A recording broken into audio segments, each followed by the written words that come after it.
संगठन सरकार से बड़ा है, बड़ा था, बड़ा रहेगा।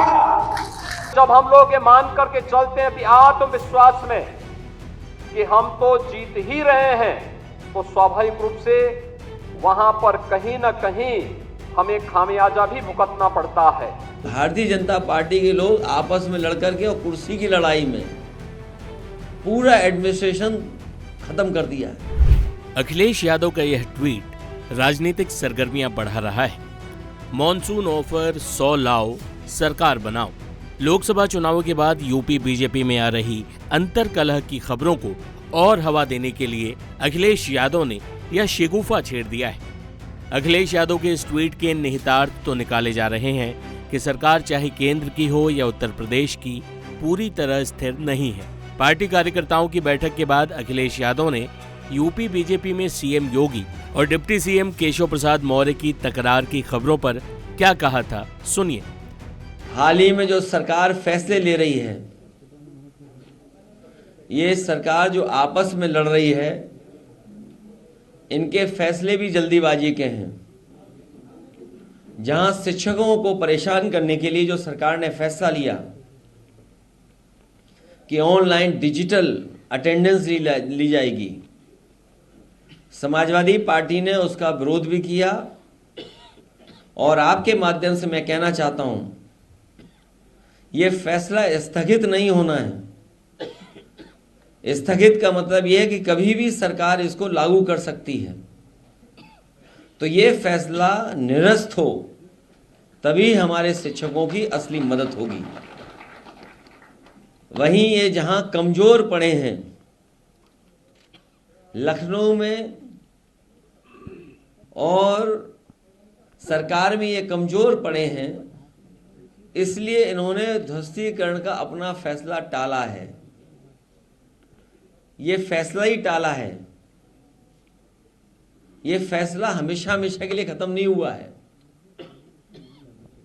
इसलिए शिक्षकों के लिए जो ऑनलाइन डिजिटल अटेंडेंस थी, वो स्थगित नहीं, निरस्त हो।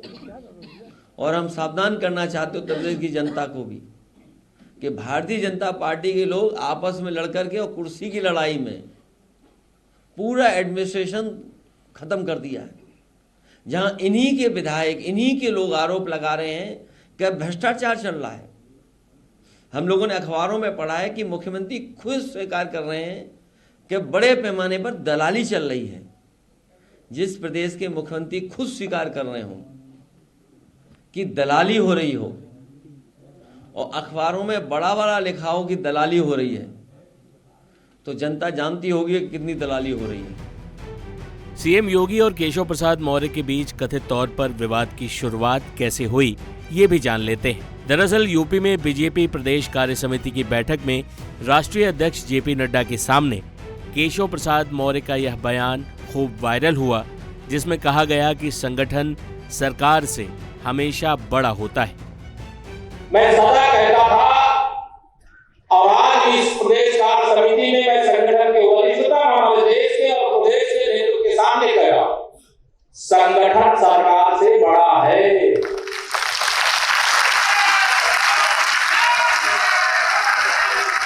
संगठन से बड़ा कोई नहीं होता है। संगठन सरकार से बड़ा है, बड़ा था, बड़ा रहेगा।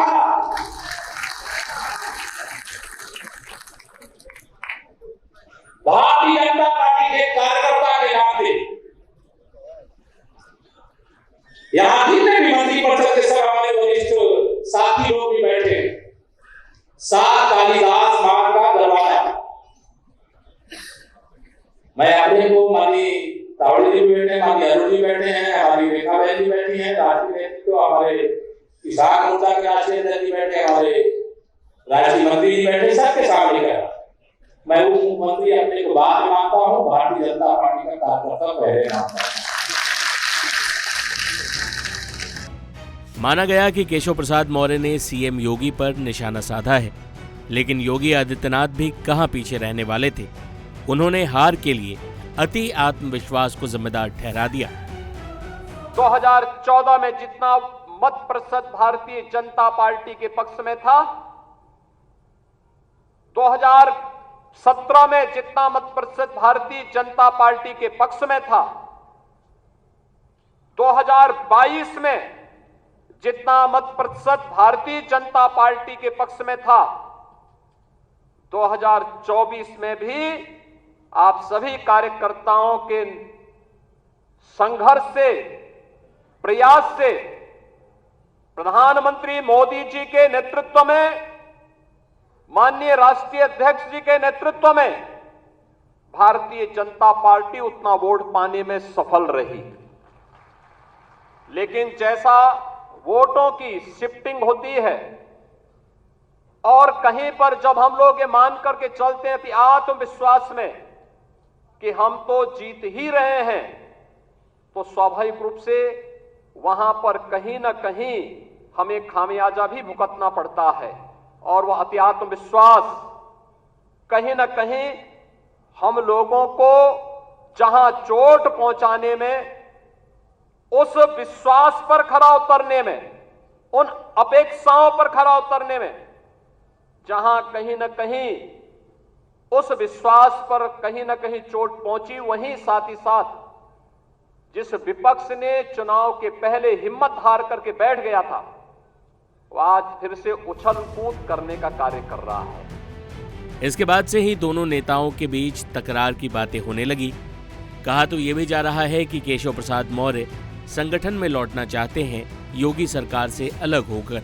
वहीं यूपी में भी बड़े बदलाव के कयास लगने लगे। इस बीच बुधवार को यूपी के उप मुख्यमंत्री केशव प्रसाद मौर्य ने बीजेपी के राष्ट्रीय अध्यक्ष जेपी नड्डा से मुलाकात की। 1 घंटे की इस मुलाकात में संगठन और सरकार के बीच तनाव कम करने को लेकर चर्चा हुई। सूत्रों के अनुसार नड्डा ने निर्देश दिया कि ऐसी बयानबाजी से बचना चाहिए जिससे पार्टी की छवि को नुकसान। पार्टी आलाकमान का मानना है कि सूबे में सीएम योगी को कमजोर करने के प्रयास में पार्टी को ही नुकसान होगा। वहीं सीएम योगी आगामी चुनावों के मद्देनजर मंत्रियों की बैठक कर रहे हैं। बता दें कि यूपी में 10 सीटों पर विधानसभा उपचुनाव होने हैं। ये सीटें हैं करहल, मिल्कीपुर, कटेहरी, कुंदरकी, गाजियाबाद, खैर, मीरापुर, फूलपुर, मंझवा और सीसामऊ। इन 10 सीटों में से 5 सीटें समाजवादी पार्टी के पास हैं, तो आरएलडी और निषाद पार्टी के पास 1-1 सीट है। वहीं बीजेपी के पास 3 सीटें हैं। उपचुनावों के मद्देनजर राजनीतिक हमले तेज हो गए दोनों ही तरफ से। टाइम्स नाउ नव भारत डिजिटल की रिपोर्ट।